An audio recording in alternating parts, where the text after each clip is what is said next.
वेदास्तथा स्मृतिगिरो यमचिन्त्य शक्तिं सृष्टिस्थितिप्रलयकारणमामनन्ति तं श्यामसुन्दरमविक्रियमात्ममूर्तिं सर्वेश्वरं प्रणतिमात्रवशं भजामः। अज्ञाननिरधिरुपैति यया विशोषं भक्तिः परापि भजते परिपोषमुच्चैः तत्त्वं परं स्फुरतिदुर्गममप्यजस्रं साद्गुण्यभृत्स्वरचितां प्रणमामि गीतां। नारायणं नमस्कृत्य नरं चैव नरोत्तमं देवीं सरस्वतीं व्यासं ततो जयमुदीरयेत्। हरे कृष्ण कृष्ण कृष्ण हरे हरे, हरे राम राम राम हरे हरे। गीता मंजरी का यह 273वां अंक है। भगवान अपनी विभूतियों का वर्णन कर रहे हैं। श्लोक संख्या 10-22 तक का हम लोगों ने श्रवण किया है। अब इससे आगे श्रवण करते हैं। रुद्राणां शंकरश्चास्मि वित्तेषो यक्ष रक्षसां वसूनां पावकश्चास्मि मेरुः शिखरिणामहम्। रुद्राणां शंकरश्चास्मि। 11 प्रकार के रुद्रों का वर्णन शास्त्रों में है। उनमें से जो प्रधानतम हैं वे हैं शंकर, और उनको ही भगवान ने अपनी विभूति के रूप में कहा है। इनकी ही उत्पत्ति ब्रह्मा जी के ललाट से है। भागवत के अनुसार वित्तेषो यक्ष रक्षसाम, यक्ष और राक्षसों की जो प्रजाति है उनमें जो प्रधान हैं वे वित्तेश कुबेर कहलाते हैं। ये शंकर जी से संबंधित हैं। और जैसे लंका है तो लंका पहले कुबेर की ही नगरी थी जिसका अधिग्रहण रावण ने किया। वशूनाम पावकश्चास्मि। 8 प्रकार के वशु हैं। उन वशुओं में जो पावक नामक वशु है यह भगवान की विभूति है। ये तीनों अधिदेव के रूप में करीब करीब जाते हैं। रुद्र तो हैं ही, वशु भी और कुबेर भी। कुबेर की अधिदेवता का ध्यान नहीं है मुझे, पर हो सकता है। मेरु शिखरी नाम हम, और शिखरी जिसको शिखर है, जैसे पर्वत को शिखर होता है, ऐसे पदार्थों में जो मेरु है, सुमेरु जिसको कहते हैं, जिसकी पौराणिक मान्यता है भूलोक से लेकर ब्रह्मलोक तक उसकी ऊंचाई है, तो उसको भगवान ने अपनी विभूति कहा है। यह जो है अधिभूत के स्तर पर विभूति भगवान ने कही। पुरोधशां च मुख्यं मां विद्धि पार्थ बृहस्पतिं सेनानीनां हम स्कंदः सरसामस्मि सागरः। पुरोधशां च मुख्यं बृहस्पतिं मां विद्धि। पुरोहितों में मुख्यतम जो हैं वे बृहस्पति हैं, वे देवता के अंतर्गत हैं। और सेनानियों में, सेनापतियों में जो स्कंद है वह मेरी विभूति है। और ये दोनों तो देवता की श्रेणी में गए। और सरसामस्मि सागरः, यह अधिभूत के स्तर पर आया। जलमय पदार्थों में मैं सागर हूँ। जलाशयों में मैं सागर हूँ। महर्षीणां भृगुरहं गिरामस्म्येकमक्षरं यज्ञानां जपयज्ञोऽस्मि स्थावराणां हिमालयः। अब एक सर्ग है ऋषियों का सर्ग। ब्रह्मा जी से अनेक ऋषियों की उत्पत्ति हुई है। उनमें महर्षियों में जो भृगु हैं उनको भगवान अपनी विभूति कह रहे हैं। विशेष उनमें है कुछ। गिराम अश्मि एक अक्षरम, और जो वर्ण हैं अनेक प्रकार के अक्षर हैं, अ से लेकर के आ इत्यादि। तो उसमें भगवान कह रहे हैं कि एक एकाक्षर जो ब्रह्म है, गीता में आया है ना, ओम इत्येकाक्षरम ब्रह्म व्याहरन् माम अनुस्मरन्। तो यह जो ओमकार नामक एकाक्षर है, यह जो है भगवान की विभूति है। विभूति का ये तो मतलब यह भगवान का समझना चाहिए, स्वरूपभूत कहा गया है ओमकार को। यज्ञानाम जप यज्ञोष्मि, यह क्रिया है। ओम को आधार बनाकर भगवान से संबंधित, भगवान को प्राप्त करने के लिए जो जप की क्रिया है, वह क्रिया भी भगवान की विभूति है। क्रिया हम करते हैं, अनेक प्रकार की क्रियाएं हैं। कौन सी क्रिया विभूति है, कौन सी क्रिया विभूति नहीं है, यह भी विचारणीय है। हम बैठ कर के क्रिकेट मैच को टीवी पर देखना यह क्रिया है, पर यह विभूति नहीं है। तो ओमकार विभूति है, और ओमकार का जप करना, वह यज्ञों में जो जप यज्ञ है वह भगवान की विभूति है। स्थावराणाम हिमालय, और स्थावर पदार्थों में मैं हिमालय हूँ। स्थावर मतलब स्थित रहना, जिसका स्वभाव है। स्थिर रहना, और वरच वो एक स्वभाव का निर्देश करता है। ईश्वर, ईश मतलब नियमन करना। वर अर्थात यहाँ वरच प्रत्यय जिसका अर्थ होता है वैसा स्वभाव का होना, नियमन करना जिनका स्वभाव है। संपूर्ण जगत का जो नियमन करते हैं, इसलिए वे ईश्वर कहलाते हैं। से स्थावर, स्थावरों में मैं हिमालय हूँ। अश्वत्थः सर्ववृक्षाणां देवर्षीणां च नारदः गंधर्वाणां चित्ररथः सिद्धानां कपिलो मुनिः। वृक्ष जो प्रजाति हैं, भूतों में जो वृक्ष प्रजाति है, इनमें अश्वत्थ वृक्ष जो है, पीपल वृक्ष जो है, यह भगवान की विभूति है। पीपल को वासुदेव स्वरूप माना जाता है। जैसे तुलसी को भगवती स्वरूप माना जाता है, वैसे ही अश्वत्थ को जो है वासुदेव स्वरूप माना जाता है। देवर्षि नाम च नारदः, और देवताओं के अनेक देवता सर्ग में अनेक ऋषि लोग हैं।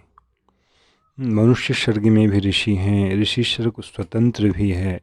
देवताओं का जो ऋषि सर्ग है उसमें मैं नारद हूँ। नारद भगवान के आवेशावतार हैं। और गंधर्वानाम चित्ररथ, देवलोक में गान करने वाली जो प्रजाति है वह गंधर्व प्रजाति है, और उनमें जो श्रेष्ठ हैं चित्ररथ, ये चित्ररथ भगवान की विभूति है। सिद्धानाम कपिलो मुनि, और सिद्धों में कपिल मुनि भगवान के एक अवतार विशेष हैं, जिनका जो देवहूति के पुत्र के रूप में जाने जाते हैं, जिनका वर्णन भागवत के तृतीय स्कंध में हुआ है। ये भगवान की विभूति हैं, ये स्वरूपभूत विभूति हैं। उच्चैः श्रवशमस्वानां विद्धि माममृतोद्भवम् ऐरावतं गजेन्द्राणां नराणां च नराधिपम्। अश्वों में, वृक्षों में विभूति को कहा गया। अब अनेक प्रजातियां हैं, उसमें अश्व एक प्रजाति है। अश्वों में जो उच्चैः श्रवा नामक अश्व है, वह भगवान की विभूति है, जो समुद्र मंथन के समय, समुद्र से अमृत मंथन जब किया जा रहा था समुद्र से, तब इस अश्व की उत्पत्ति हुई थी, वहाँ से यह अश्व प्रकट हुआ था जिसे कि देवराज इंद्र ने ग्रहण किया था। ऐरावतम गजेंद्राणाम, और ऐरावत नामक हाथी भी उसी समुद्र मंथन से उद्भूत हुआ था, उसे भी इंद्र ने ही ग्रहण किया था। तो ये दोनों देवलोक में इंद्र के वाहन कहें, या ऐरावत तो इंद्र का वाहन है, और उच्चैश्रवा ऐरावत पर तो सीधे इंद्र चढ़ते हैं, पर इंद्र जब रथ पर आरूढ़ होते हैं तो उनके रथ का घोड़ा होता है उच्चैश्रवा। और नराणाम च नराधिपम, जो धर्मसम्मत राजा होते हैं, नराधिप मतलब राजा, उनको भगवान यहाँ मनुष्यों में अपनी विभूति कह रहे हैं। पृथु इत्यादि जो हुए हैं ये भगवान के अवतार माने जाते हैं। अंशावतार हैं, ये आवेशावतार हैं। ये लोग भगवान की ऐसे जो राजा हों, दुर्योधन जैसे राजा नहीं, धृतराष्ट्र जैसे राजा नहीं।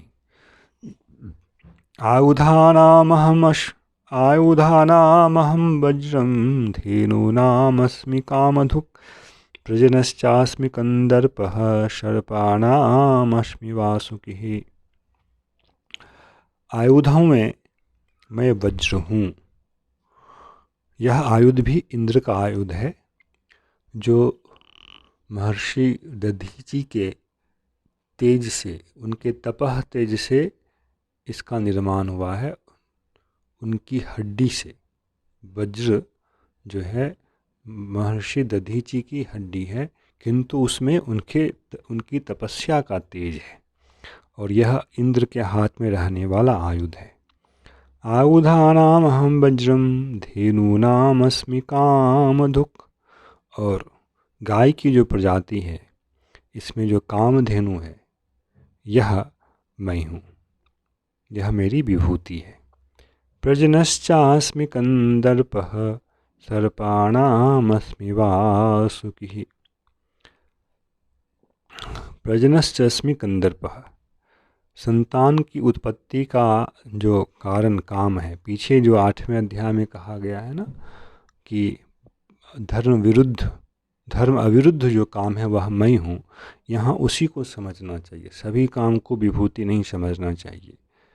धार्मिक संतान की उत्पत्ति के लिए केवल उस उद्देश्य से जो काम क्रिया है, उस काम को भगवान ने अपनी विभूति कहा है। अन्य काम भगवान की विभूति नहीं है जो स्वसुख उद्देश्य से किया जाता है। और सर्पाणामस्मि वासुकी, सर्पों में मैं वासुकी सर्प हूँ। यह वासुकी सर्प वह है जिसके द्वारा समुद्र का मंथन किया गया था। मंदराचल पर्वत को मथानी बनाकर, दंड बना करके जिस सर्प से उसको घुमाया जा रहा था वह वासुकी सर्प था। अनंतश्चास्मि नागानां वरुणो यादशामहं पितॄणामर्यमा चास्मि यमः संयमतामहम्। अनंतश्चास्मि नागानां, नाग जाति में मैं अनंत हूँ। अनंत यहाँ शेष नाग। वरुणः यादशामहं, जल में रहने वाले प्राणियों में मैं वरुण, जल के देवता जो वरुण हूँ वह मैं हूँ। और पितॄणाम अर्यमा चास्मि, पितरों में पितृलोक जो है वहाँ के जो देवता हैं, देवता तो ऊपर होता है, मतलब वहाँ के जो मुख्य पितर हैं वे अर्यमा कहलाते हैं। और यमः संयमतामहम्, संयमन करने वालों में, दंड देने वालों में से मैं यम महाराज हूँ, यमराज हूँ। तो इसमें अनंत यह भी ऊपर का सर्ग है। वरुण यह भी देवता लोक से संबंधित हैं। अर्यमा यह पितृलोक से संबंधित हैं, और यम भी देवता लोक से ही संबंधित है। प्रह्लादश्चास्मि दैत्यानां कालः कलयतामहं मृगाणां च मृगेन्द्रोऽहं वैनतेयश्च पक्षिणां। दैत्यों में मैं प्रहलाद हूँ। सब लोग प्रहलाद के विषय में जानते ही हिरण्यकशिपु के पुत्र हैं तो दिति के कुल में। दिति के पुत्र दैत्य, अदिति के पुत्र आदित्य हैं तो दिति के पुत्र, किंतु भगवत भक्त होने के कारण दैत्यों में वे भगवान की विभूति हैं। ऐसे ही उनके पुत्र बलि महाराज भी विभूति हैं। कालः कलयतामहम्, दंड वशीकारियों में से, वश में करने वालों में से मैं काल हूँ।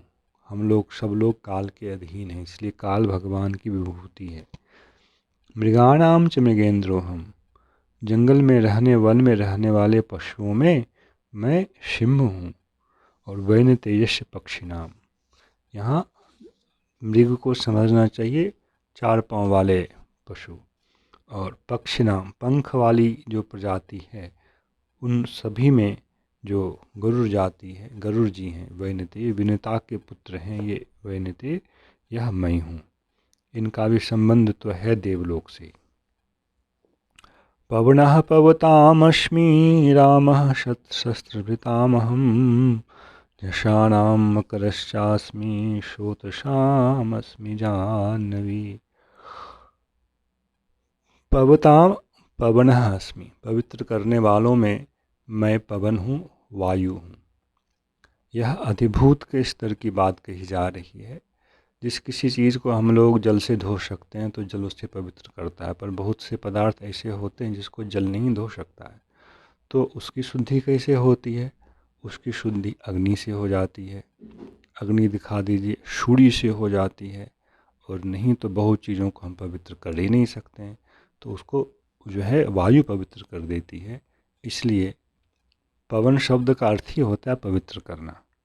तो पवित्र करने वालों में से मैं पवन हूँ, ऐसा भगवान ने कहा।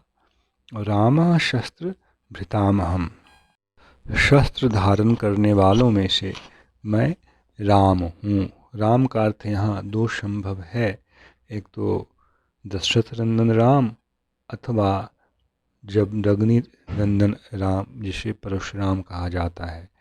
किंतु यहाँ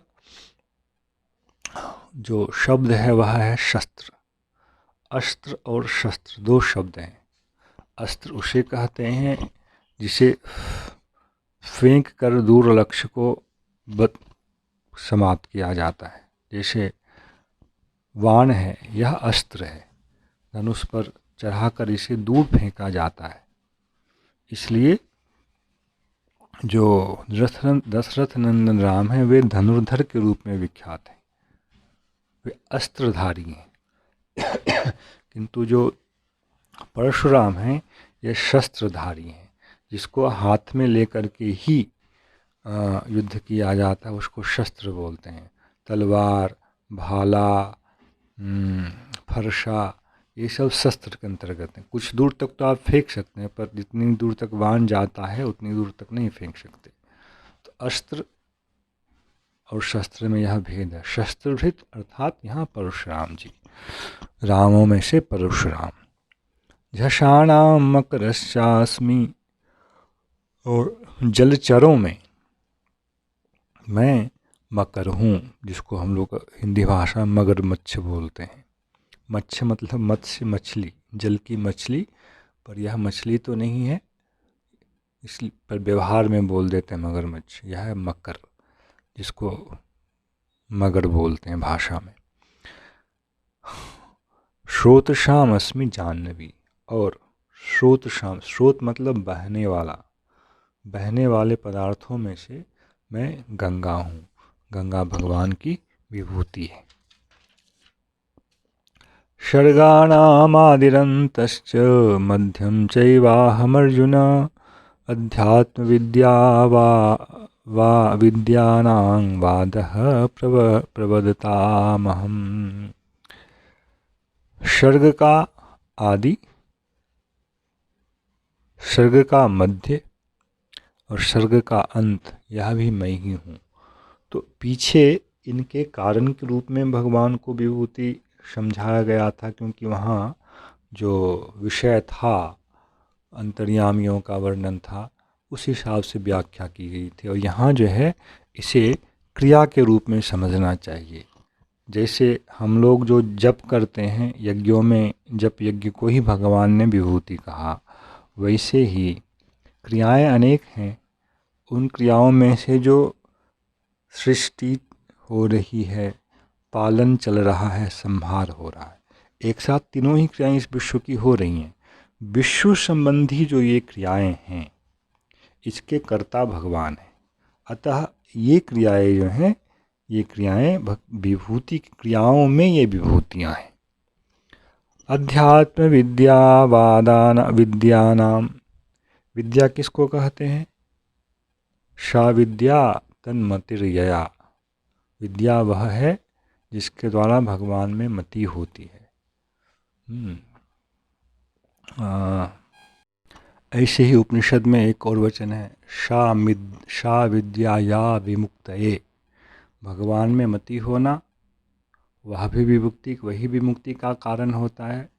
इसलिए जहाँ ऐसा कहा गया सा विद्या या विमुक्ति, विद्या वही है जिसका कि फल विमुक्ति है, तो उसे ही अध्यात्म विद्या कहा जाता है, जिसमें कि जीवात्मा और परमात्मा के संबंध का, स्वरूप का चिंतन किया जाता है।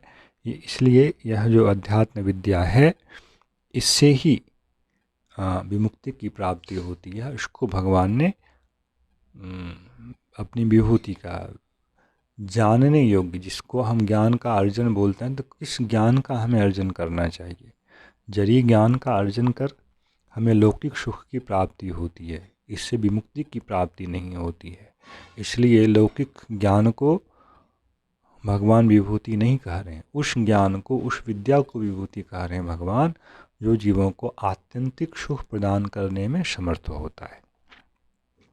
वादः प्रवदतामहम्, लोग अनेक प्रकार की चर्चा परस्पर करते हैं।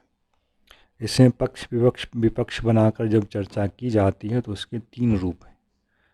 एक में ऐसा होता है कि व्यक्ति केवल अपने पक्ष के स्थापन में ही संलग्न रहता है, विपक्ष कुछ अच्छा भी कह रहा तो उससे उसे कुछ नहीं लेना देना है। इसी प्रकार एक स्थिति यह होती है जब व्यक्ति अपने पक्ष के स्थापन में नहीं लगता है, वह केवल विपक्षी की बातों के खंडन में लगा रहता है, तुमको अपना सिद्धांत स्थापित नहीं करने देंगे। तो जब केवल अपने पक्ष का स्थापन किया जाता है तो उसे बोलते हैं जल्प, और जब अपने पक्ष का भी स्थापन नहीं किया जाता है, विपक्ष का केवल खंडन किया जाता है, तो उसे बोलते हैं वितंडा।